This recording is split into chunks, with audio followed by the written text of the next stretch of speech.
So are you going to tell us? Next Wednesday. The fireman said it started in the back. It was not the curlers. You left it on. Wait a minute. You ain't firing me, are you? With relationships under pressure. If you're not going to bring me what I need, get out. Excuse me? Get out. One spark to reignite a flame. I really just need to hear your voice. I thought you hated me. I don't hate you. I love you. Yo, what's good, everybody, and thank you for tuning in to another Tyler Perry Sistas review. This is the trailer breakdown for Season 6, Episode 5, entitled Better Safe Than Sorry. And the synopsis for this episode is Karen's whereabouts are discovered. Fatima is disturbed by Zach's concern. Andy and Gary share a moment of complete honesty about where their current relationship status is.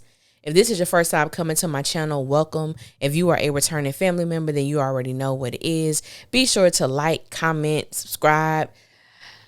Especially subscribe if you choose to. If not, just sit back, relax, and we're going to get right into this thing. So first thing first, we see the sisters all together at Andy's house. And Karen tells them that she knows who the father is.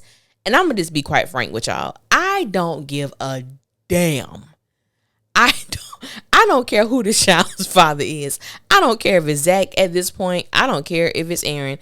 I have completely lost all interest in the paternity of this child. But for those who are wondering, I believe that the child is going to be Zach's, simply because I believe that Tyler Perry is going to forever find a way to have Karen Mott and Zachary Taylor in each other's lives by any means necessary. And you know what? Honestly, from a writer perspective, I don't blame him, because Val and Ebony have really great chemistry. Like the chemistry between the dynamic between Zach and Karen, that chemistry is off the charts. It is top tier. It is damn near electric. So I can understand why. And I wouldn't even have a problem with this if the damn storyline was actually good. Like, I'm not interested in the whole Karen, Fatima, Zach triangle at this point. But if he's going to go in that direction, at least make it worth our damn while. So we see Pam. And Pam is trying to prove her innocence. You know, that the fire actually started in the back and it wasn't her fault. And I'm just like, you know what? If Karen and Pam are going to continue to work together, their working dynamic needs to change. I don't have a problem with Pam having a smart ass mouth and saying like some sarcastic, terms or whatever, because I'm sarcastic.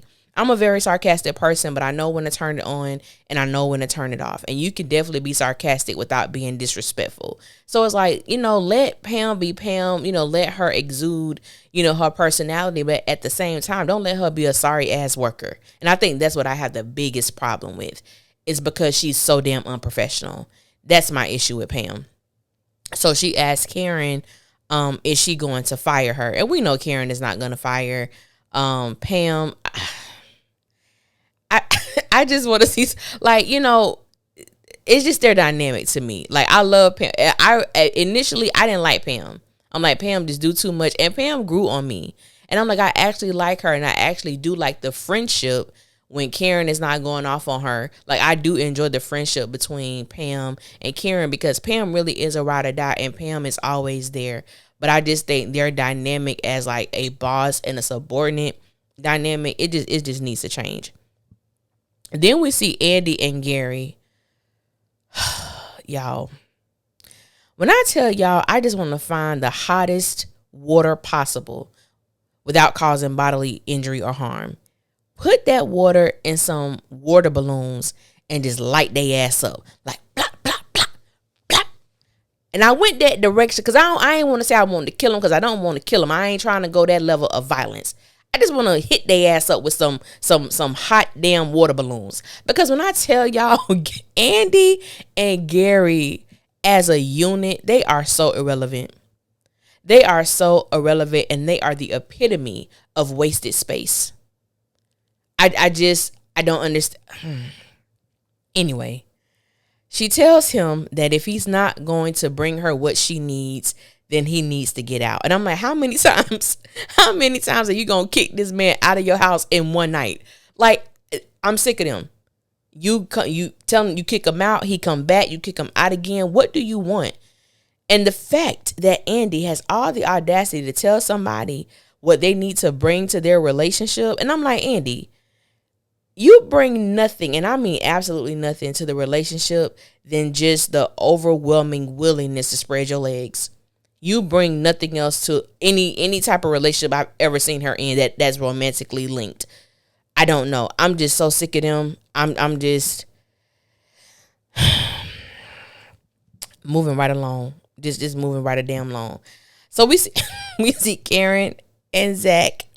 So by the looks of it, Zach initiates a phone call to Karen, and he says that he really needed to hear her voice. And Karen says, I thought you hated me. Now, I'm like, Karen, really? Now, there is not a doubt in my mind or a thought in my mind that Karen actually believes that Zach hates her. I don't. I'm definitely interested in watching this scene because I'm like, that man don't hate you. So I'm trying to understand like why she went in that direction. And so he was like, no, Karen, come on. Like, I don't hate you. I love you. And Zach kind of had like a little smile on his face, like he was blushing just a tad. Just a tad. Y'all know how those previews can be very misleading. But there was nothing misleading about him telling Karen that he loves her. And then lo and behold, we see Fatima walking in the back of him because his back is towards the stairs. So, of course, he doesn't see her when she walks up. And she hears Zach once again professing his love for Karen, telling Karen that he loves her. And that's how the trailer goes off. And I'm like, you know what? There are so many mixed emotions when it comes, or mixed thought patterns when it comes to Zach and Fatima during this time. If I was Fatima, and this is, I'm going to just say this because I have another video coming out later today that is entitled, Is Zach Still in Love with Karen? It's going to be spicy. It may get some people upset, but it's going to be worth it. It's going to be worth the journey that we're going to go on in that video. I find it very interesting that all of a sudden, a lot of people want Fatima to leave Zach. And I'm just like, so this is where people draw the line of disrespect. You know what I'm saying? When it comes to their relationship, when it comes to all the stuff that Fatima has dealt with, that she has chosen to deal with. Now all of a sudden, because we saw this man express his love for this person and his relief that she was alive, now all of a sudden Fatima needs to leave. I said, well, I don't know what the hell Fatima is going to do, but I am so interested in watching the conversation that is going to take place between Fatima and Zach when it comes to how she felt in the moment of watching Zach cry, break down, and hug Karen. And then now coming home to the house that they share, hearing this man tell his ex that he loves her. We know there's going to be a conversation. I'm ready for that conversation. I can't wait to hear it because I do want to see how they handle this. Is it going to be handled in an immature way? Is it going to be handled in a mature way? Or is this going to be something that never really gets resolved and they kind of just move on to the next thing? And we know how Tyler Perry do. So we're going to see what happens. We're going to see what happens with that. So, yeah, y'all. So be on the lookout for that video. Like I said, is Zach still in love with Karen? We're going to discuss it. I want to thank you guys for your continued support and always listening. For those who have been commenting, I thank you. The new subscribers, I appreciate it. Welcome. You know what I'm saying? We're going to have fun over here. And until next time, I will holler at y'all later and y'all be safe out there. One.